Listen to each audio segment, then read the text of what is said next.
This video is brought to you by Miniature Market. Thousands of board games, discounted prices, miniaturemarket.com. Hello my friends, it's the Game Boy Geek here. Today, we're going out of this atmosphere and going around to different planets in the outer space, but we're bringing some Planet Defenders with us. Today we're taking a look at Planet Defenders. This is a game from Renegade Studios, 2 to 4 players. You're going to be moving around different defenders to try to gain energy, and with that energy you're going to basically gather robots. You're also going to be exploring different technologies. So let's take a look. I'm going to show you how it plays, and I'll see you on the other side.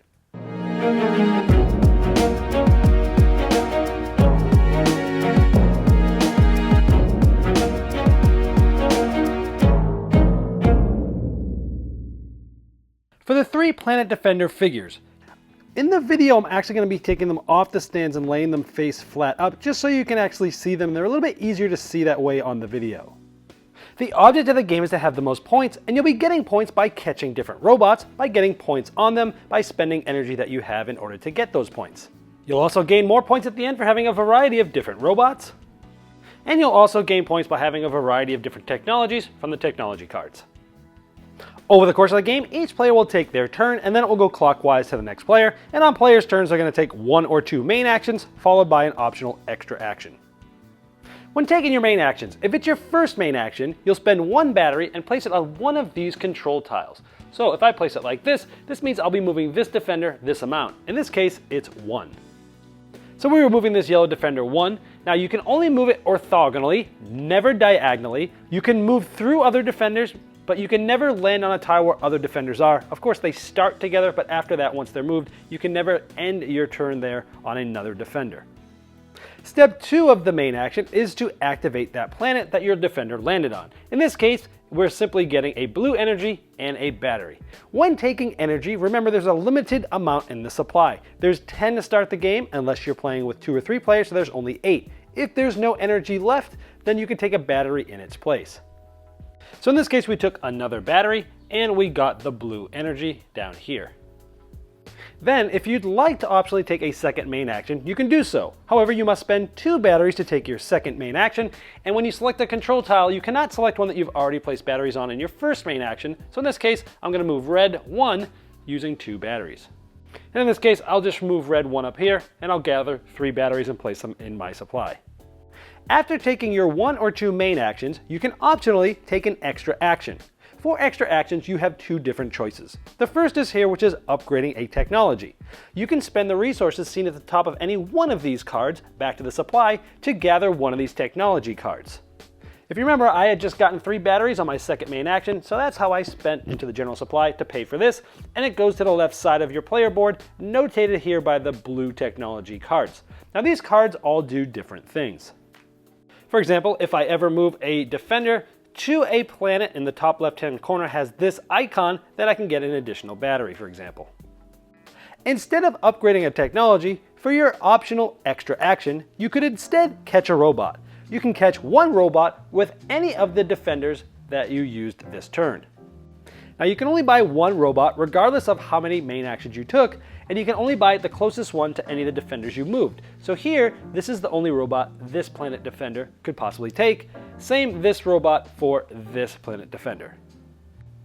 However, hypothetically, if this defender was moved here, this one is equal distance between this stack of robots and this stack of robots. So in this turn, I actually could have gotten this robot, caught this one, or caught this one. You can only select one, and it's because I had moved both these defenders, and this is where they had ended up, and because I did not take an optional upgrade technology action for my extra action. And in order to catch that robot, you would need to spend these resources. You would also gather this resource from the supply and place it into your own supply, and you'd get 4 points for this at the end of the game. All robots that you catch go to the right of your player board. This helps you keep track of the different types or colors of robots, which will be worth points at the end of the game. You'll take the batteries off of the control cards that you used, and you'll place them back in the supply, and you will flip over the cards, only the ones that you used this turn. So this tile would not get flipped. This opens up new actions for the next player. Notice that these that I flipped, I had moved red 1. Here it shows that blue is 2. This shows you what is on the back side of this tile, so you can always see what it's going to do for other opponents when you select that tile. After your turn, it goes clockwise to the next player. Instead of taking the normal turn flow, which I've already talked about, you can decide to rest. You do this if you're very low on batteries, because for your turn, you just get up to 3 batteries in your supply from the reserve, and then it goes to the next player.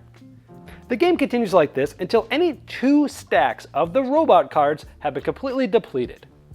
Then each player will see how many points they have. They add up all the points from the robots that they had caught throughout the game, and then you'd look at this chart here depending on the amount of different robots you have. In this case, I have 4 completely different robots, and so that's going to get me 2 more points. And then here, how many different technologies you have. I have 2, so that's an additional point. So with those bonuses and all the total scoring there, I have a total of 16 points. If it's tied, whoever has the most leftover energy is the winner. If it's still tied, you share the victory. Now there's a lot to like about Planet Defenders. Let's first start with the great production. Like pretty much usual, Renegade knocked it out of the park here, mainly with the Defender figures. You know, I've seen a previous edition of this, or maybe it was a prototype, I'm not quite sure, but it had showed just the normal cardboard standees for the Defenders, but no, they went out over and beyond, like usual, attention to detail, and they have these big Defenders that go up on these stands, they're moving around the board, and it really brings you into the game much further, brings you into the theme. It's fun moving the Defenders around because they just look cool, so I'm glad they went the extra effort to up the production by doing that. Now this game has simple rules, but tough decisions, and that's sort of a summary of what I like to call my depth to complexity ratio, meaning how deep is a game, how many choices do you have, are the choices tough, and how much of that is there in relationship to how many rules are there. This game does not have a lot of rules, but has a lot of great decisions, so it's very high on my depth to complexity ratio, which means it's a great streamlined game. I like how you're trying to balance sort of the batteries, which is going to get you around, with the energy cubes, because you got to move around to get the cubes, but then you need batteries to be able to move around, so you might want to try to work on things of engines that help you gather more batteries, and it's sort of that balance. There's sort of 2 different currencies. One's allowing you to move, one's allowing you to capture those robots, which in the end is points, and balancing those 2 currencies is quite fun to do in the game. I like how when you move around, you get to figure out which Planet Defenders you're moving, and at the end of your turn you flip it over.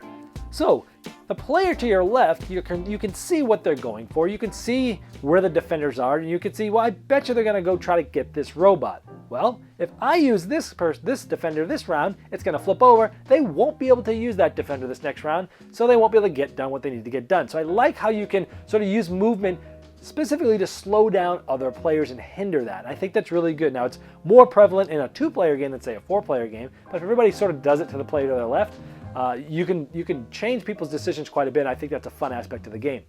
I like that you can take 2 actions, but it costs you more energy. You know, you can move once, it's a battery, move twice, it's another 2 batteries. So you can have big turns. So if you work down that currency of batteries and you got a bunch of them, then you're going to be able to move a little bit further, and I think it balances the game well, and it just allows you to get a lot done on one big turn, which can be really fun. I like using those different technologies as engine building. So you're getting those technology cards, and then they're allowing you to do different things. Like, hey, you can use a green energy for a blue energy, or turn things. So I love how you can sort of use that to sort of engine build, and also use those for sort of points in the end, and I like that. I like the randomized setup. It sort of changes the game each time, where the tiles are going to be in different spots, which means the planet signs are going to be in different spots, which means the technologies that you get might mean something, whether they're maybe not as good or really good, depending on how the layout of the game is that game. And I like that. I really like combining those technologies with the planet types. So you're getting this, you're like, oh, every time I get land on a planet of this type, I can do this. And it's just really fun to sort of mix and mingle that together. Also trying to get those unique planets for different end game goals. And that brings me to my last thing, which is that set collection.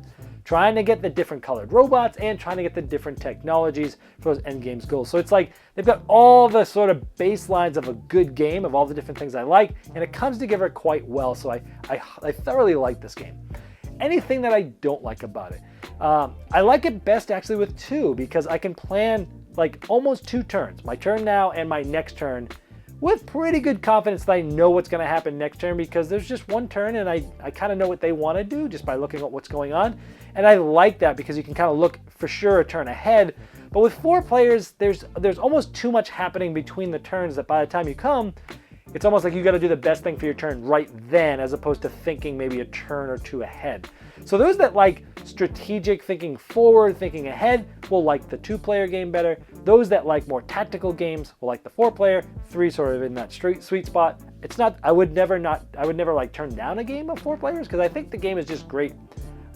Anyway, but I do prefer with the smaller player count because I like to be able to look forward. But that's the only con I can think of. It's a really fun game if you're looking for sort of this interesting light style Euro game that has engine building and set collection, not a lot of rules, a fun theme, and great components. Then you want to check out Planet Defenders. This video was sponsored by Miniature Market's Review Corner. The Review Corner features podcasts, video, and written game reviews by gamers for gamers. Miniature Market, the online gaming superstore. Thousands of board games, discounted prices. Check them out at miniaturemarket.com.